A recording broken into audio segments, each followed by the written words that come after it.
Hi, and welcome back to Guff Stuff Weekly Podcast. I'm Javan. And I'm Guff. Guff, what are we talking about today? We're talking about changes. Change it. Oh, wait, no. Wait, yeah. It's over now. It's over? Yeah. I mean, your musical's over now. Oh, that's right, yeah. So I know you're getting back into that. You still got that groove I going. got the rhythm. No, I think talking about we usually talk about like individual subjects. I think we're going to cover a swath today of things in the hobby world. Part of that is the retail part of the hobby world, unfortunately, which is an unnecessary. It's a necessary evil. That's just the bottom line. You really wouldn't have a hobby industry if you didn't have the evil hobby overlords that run little stores like me. Evil hobby overlords. Yeah, That's an interesting way of putting it. Well, I mean, you get two types of gamers that come in. One, the one that accept the rules and just deal with them, or then you get the other ones that buck the rules, and they're the ones that call you the evil hobby overlord. Have you been called an evil hobby overlord? Not directly, but it's been insinuated many times. Mostly because I do over the years I've made rules that I have to test anything, just like in anything. You have to test rules and you have to test things, like no swearing, no this, no that. That sounds terrifying, by the way. It is terrifying. Oh God. But yeah, you have to make rules and all this and that. And sometimes gamers don't want to follow those. Sometimes gamers don't want to follow those rules, and when they don't want to follow them, they deem you a dictator overlord, and they don't like you. But anyway, past that, we are going to we're gonna revamp the store a little bit, and I want to talk about how we're doing that. So, okay, yeah. Well, I know. I'll kick it off. One of the things we did was basically reorganize the play space and the retail space. Before it was kind of like a blended thing. Right. And it was a little like, there's a lot of game stores that when you go into them, they have a separate play space. And I think that's there for a reason. It's because that way you're not in the way of somebody trying to if you have to awkwardly walk around somebody to go and browse the store to buy something. Right. It kind of detracts from the experience of looking through the items in the store. Right. Yeah, and we're working with a really small space, to be fair. We have a huge gaming table, which it didn't cost me anything, so it's beautiful, unfortunately. Mm-hmm. If it was ugly, I'd just get rid of it and get a different table, but it's a nice table and it works for what it needs to. And so we end up having troubles with that, obviously. We have this huge space. But yeah, like you said, separating that was pretty nice. You also put in shelves in the back. That was kind of cool. It gives us a new place to put our board games. I've noticed, though, also, a lot more people look at the board games now than they did when they were over there. Because they're just right there in the open. They're like, hey, can I buy one? They're like, no, you can't buy those. But you can look at them. We can play them. So. Yeah, I know a lot of the places I've been at, you have some of this going on, but they have a sticker. So to describe kind of what we're talking about, when you walk into the Guff Stuff retail store, now, there's a counter in front of you when you first walk in. You look kind of around the room in front of you, and you can kind of basically 360 and see product that's for sale. Right. Where before it was kind of you walk in and you saw the gaming table. Right. And it was oh, it's what's going on here? And then you turn around and then there's the retail kind of stretched out along the back wall. Right. Well, now we've basically made two giant cubicles, more or less. Yeah, essentially cut the room in half and just... Yep. Yeah, the size of the table, obviously, is pretty much why we had to cut the room in half, because it's a monster table, but... It's a blessing and a curse, this table. Yeah, no, absolutely. It's great for doing drafts on. There are things that it is handy. Very good for. Warhammer, it is very good for. Right, yeah, it's big enough that you can drafts. Play in the middle of the table and have still room on the edges for your units. Yep. It's great for D&D as well, or any sort of tabletop RPG. If it was 6 inches shorter on both sides in total, it'd be good for board games too. Then it would be good for board games. Yeah, it's pretty rough on board games unless you're playing one of those board games that you can play at the edge of the table. That you walk around, yeah. With like 4 of you. Honestly, any game you're doing or anything you are doing where you can walk around the table as well, it's a dream for. Like any sort of tabletop wargaming or anything like that, it's very good for. But anytime you need to sit down and access... Yeah, because you can't reach anywhere. Yeah, because we're not even across from each other, and I can't even like reach out and grab whatever there is you no throw at me. no, exactly. It's just too big, and that's another thing too is like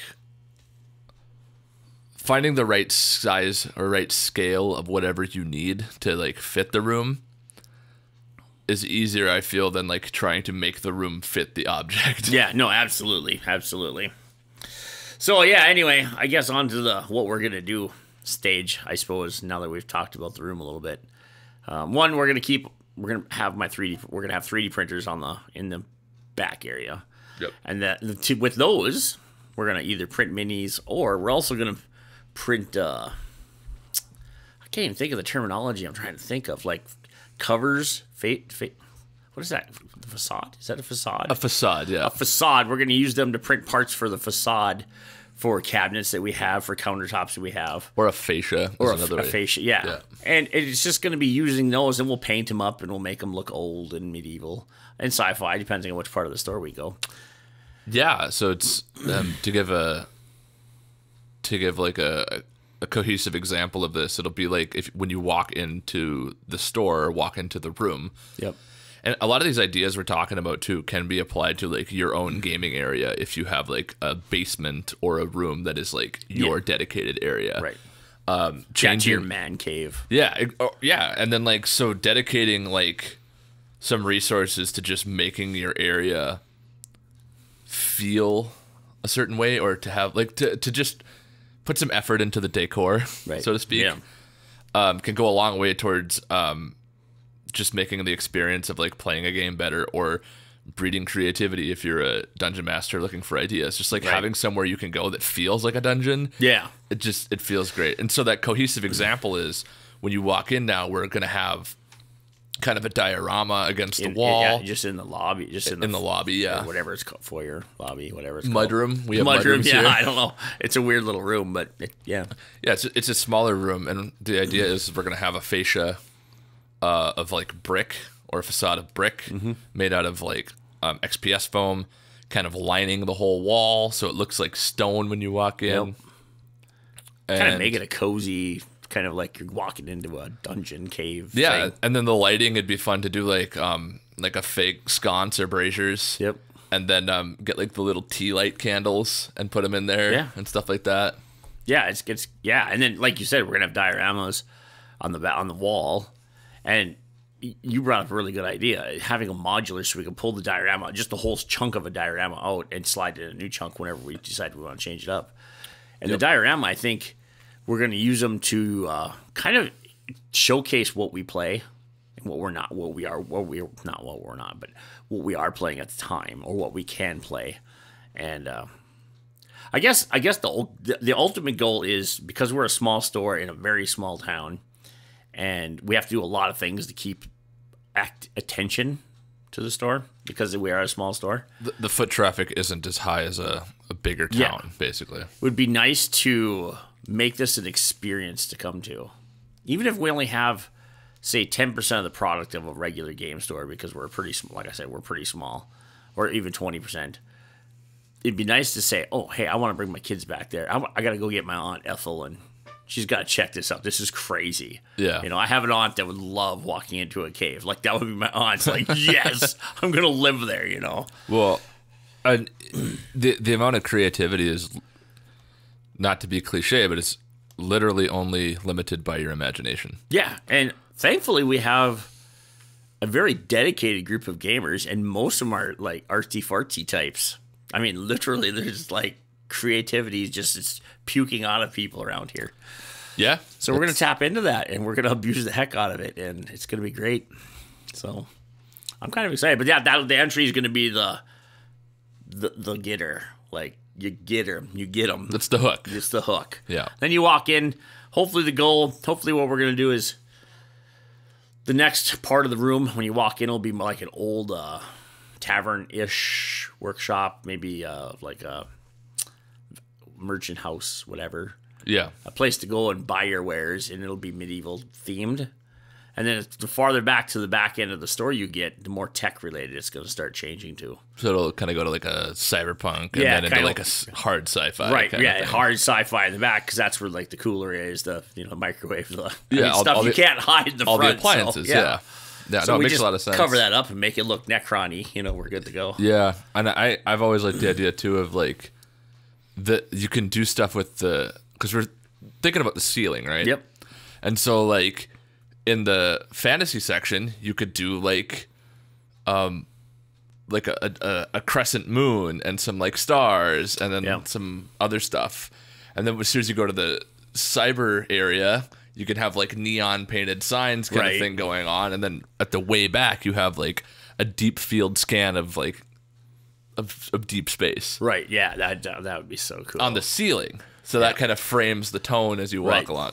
There's a lot of really neat, cool ideas to be done. Yeah, I think ultimately that's what we're gonna do. We're just gonna get crazy and just do it. And honestly, you can get a lot done with just a little bit of paint and some can-do attitude. Yeah, a little bit of paint, some XPS foam, and can-do attitude. We're good to go. And people willing to try something new, like literally. And I know that, like I said, I know we have a pretty good crew with that. So I think.